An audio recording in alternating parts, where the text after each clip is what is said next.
അടുത്ത വർഷം നടക്കാനിരിക്കുന്ന പഞ്ചാബ് നിയമസഭാ ഇലക്ഷൻ താജ ഒപ്പീനിയൻ പോൾ സർവേ. പഞ്ചാബ് നിയമസഭയിലെ 117 സീറ്റുകളിലേക്ക് നടക്കുന്ന തെരഞ്ഞെടുപ്പിൽ പഞ്ചാബിലെ വിവിധ ജില്ലകളിലായി വിവിധ മുന്നണികൾക്ക് വിജയസാധ്യതയുള്ള സീറ്റുകൾ. സർവേയിൽ ആദ്യം നോക്കുന്ന ജില്ല അമൃത്സറാണ്. അമൃത്സറിൽ 10 സീറ്റുകളാണുള്ളത്.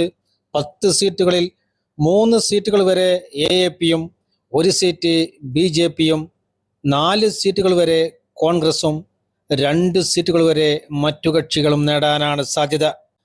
അടുത്തതായി നോക്കുന്ന ജില്ല ഗുരുദാസ്പൂർ ആണ്. ഗുരുദാസ്പൂരിൽ 7 സീറ്റുകളാണുള്ളത്. 7 സീറ്റുകളിൽ 2 സീറ്റുകൾ വരെ AAPയും 2 സീറ്റുകൾ വരെ BJPയും 3 സീറ്റുകൾ വരെ കോൺഗ്രസും നേടാനാണ് സാധ്യത. അടുത്തതായി നോക്കുന്ന ജില്ല പത്താൻകോട്ടാണ്. പത്താൻകോട്ടിൽ 3 സീറ്റുകളാണുള്ളത്. 3 സീറ്റുകളിൽ 1 സീറ്റ് AAPയും 2 സീറ്റുകൾ വരെ കോൺഗ്രസും നേടാനാണ് സാധ്യത. അടുത്തതായി നോക്കുന്ന ജില്ല തരൻതാരനാണ്. തരൻതാരനിൽ 5 സീറ്റുകളാണുള്ളത്. 5 സീറ്റുകളിൽ 2 സീറ്റുകൾ വരെ AAPയും 3 സീറ്റുകൾ വരെ കോൺഗ്രസും നേടാനാണ് സാധ്യത. അടുത്തതായി നോക്കുന്ന ജില്ല രൂപ്നഗർ ആണ്. രൂപ്നഗറിൽ 3 സീറ്റുകളാണുള്ളത്. 3 സീറ്റുകളിൽ 2 സീറ്റുകൾ വരെ കോൺഗ്രസും 1 സീറ്റ് ശിരോമണി അകാലിദളും നേടാനാണ് സാധ്യത. അടുത്തതായി നോക്കുന്ന ജില്ല ഫത്തേഗഡ് സാഹിബ് ആണ്. ഫത്തേഗഡ് സാഹിബിൽ 3 സീറ്റുകളാണുള്ളത്. 3 സീറ്റുകളിൽ 1 സീറ്റ് AAPയും 1 സീറ്റ് കോൺഗ്രസും 1 സീറ്റ് ശിരോമണി അകാലിദളും നേടാനാണ് സാധ്യത. അടുത്തതായി നോക്കുന്നത് മോഗ ജില്ലയാണ്. മോഗ ജില്ലയിൽ 4 സീറ്റുകളാണുള്ളത്. 4 സീറ്റുകളിൽ 1 സീറ്റ് AAPയും 2 സീറ്റുകൾ വരെ കോൺഗ്രസും 1 സീറ്റ് ശിരോമണി അകാലിദളും നേടാനാണ് സാധ്യത. അടുത്തതായി നോക്കുന്ന ജില്ല ഫാസിൽക്കയാണ്. ഫാസിൽക്കയിൽ 4 സീറ്റുകളാണുള്ളത്.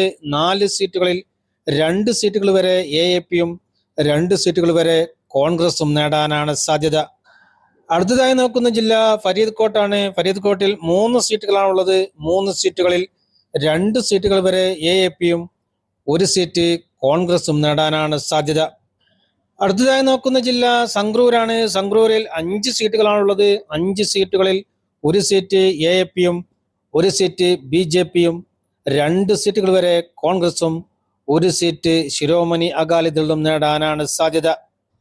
അടുത്തതായി നോക്കുന്ന ജില്ല ബർണാലയാണ്. ബർണാലയിൽ 3 സീറ്റുകളാണുള്ളത്. 3 സീറ്റുകളിൽ 1 സീറ്റ് AAPയും 2 സീറ്റുകൾ വരെ കോൺഗ്രസും നേടാനാണ് സാധ്യത. അടുത്തതായി നോക്കുന്ന ജില്ല പട്യാലയാണ്. പട്യാല ജില്ലയിൽ 8 സീറ്റുകളാണുള്ളത്. 8 സീറ്റുകളിൽ 2 സീറ്റുകൾ വരെ AAPയും 1 സീറ്റ് BJPയും 5 സീറ്റുകൾ വരെ കോൺഗ്രസും നേടാനാണ് സാധ്യത. അടുത്തതായി നോക്കുന്ന ജില്ല കപ്പൂർത്തലയാണ്. കപ്പൂർത്തലയിൽ 4 സീറ്റുകളാണുള്ളത്. 4 സീറ്റുകളിൽ 2 സീറ്റുകൾ വരെ AAPയും 2 സീറ്റുകൾ വരെ കോൺഗ്രസും നേടാനാണ് സാധ്യത. അടുത്തതായി നോക്കുന്ന ജില്ല ജലന്ധർ ആണ്. ജലന്ധറിൽ 9 സീറ്റുകളാണുള്ളത്. 9 സീറ്റുകളിൽ 3 സീറ്റുകൾ വരെ AAPയും 1 സീറ്റ് BJPയും 5 സീറ്റുകൾ വരെ കോൺഗ്രസും നേടാനാണ് സാധ്യത. അടുത്തതായി നോക്കുന്ന ജില്ല ഹോഷിയാപൂരാണ്. ഹോഷിയാപൂരിൽ 7 സീറ്റുകളാണുള്ളത്. 7 സീറ്റുകളിൽ 1 സീറ്റ് AAPയും 2 സീറ്റുകൾ വരെ BJPയും 4 സീറ്റുകൾ വരെ കോൺഗ്രസും നേടാനാണ് സാധ്യത. അടുത്തതായി നോക്കുന്ന ജില്ല SPS നഗർ ആണ്. SPS നഗറിൽ 3 സീറ്റുകളാണുള്ളത്. 3 സീറ്റുകളിൽ 2 സീറ്റുകൾ വരെ കോൺഗ്രസും 1 സീറ്റ് ശിരോമണി അകാലിദളും നേടാനാണ് സാധ്യത. അടുത്തതായി നോക്കുന്ന ജില്ല മൊഹാലിയാണ്. മൊഹാലിയിൽ 2 സീറ്റുകളാണുള്ളത്. 2 സീറ്റുകളിൽ 2 സീറ്റുകളും കോൺഗ്രസ് നേടാനാണ് സാധ്യത. അടുത്തതായി നോക്കുന്ന ജില്ല ലുധിയാനയാണ്. ലുധിയാനയിൽ 14 സീറ്റുകളാണുള്ളത്. 14 സീറ്റുകളിൽ 3 സീറ്റുകൾ വരെ AAPയും 1 സീറ്റ് BJPയും 9 സീറ്റുകൾ വരെ കോൺഗ്രസും 1 സീറ്റ് ശിരോമണി അകാലിദളും നേടാനാണ് സാധ്യത. അടുത്തതായി നോക്കുന്ന ജില്ല ഫിറോസ്പൂരാണ്. ഫിറോസ്പൂരിൽ 4 സീറ്റുകളാണുള്ളത്. 4 സീറ്റുകളിൽ 1 സീറ്റ് AAPയും 3 സീറ്റുകൾ വരെ കോൺഗ്രസും നേടാനാണ് സാധ്യത. അടുത്തതായി നോക്കുന്ന ജില്ല മുക്തസർ സാഹിബാണ്. മുക്തസർ സാഹിബിൽ 4 സീറ്റുകളാണുള്ളത്. 4 സീറ്റുകളിൽ 1 സീറ്റ് BJPയും 2 സീറ്റുകൾ വരെ കോൺഗ്രസും 1 സീറ്റ് ശിരോമണി അകാലിദളും നേടാനാണ് സാധ്യത.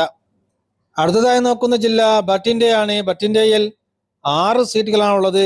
6 സീറ്റുകളിൽ 2 സീറ്റുകൾ വരെ AAPയും 1 സീറ്റ് BJPയും 3 സീറ്റുകൾ വരെ കോൺഗ്രസും നേടാനാണ് സാധ്യത. അടുത്തതായി നോക്കുന്ന ജില്ല മലർകോട്ട്ലയാണ്. മലർകോട്ട്ലയിൽ 3 സീറ്റുകളാണുള്ളത്. 3 സീറ്റുകളിൽ 1 സീറ്റ് AAPയും 2 സീറ്റുകൾ വരെ കോൺഗ്രസും നേടാനാണ് സാധ്യത.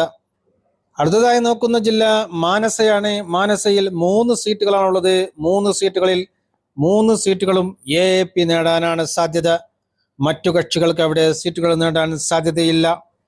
പഞ്ചാബ് നിയമസഭയിലെ ആകെയുള്ള 117 സീറ്റുകളിൽ 34 സീറ്റുകൾ വരെ AAPയും 11 സീറ്റുകൾ വരെ BJPയും 63 സീറ്റുകൾ വരെ കോൺഗ്രസും 9 സീറ്റുകൾ വരെ മറ്റുള്ളവരും നേടാനാണ് സാധ്യത.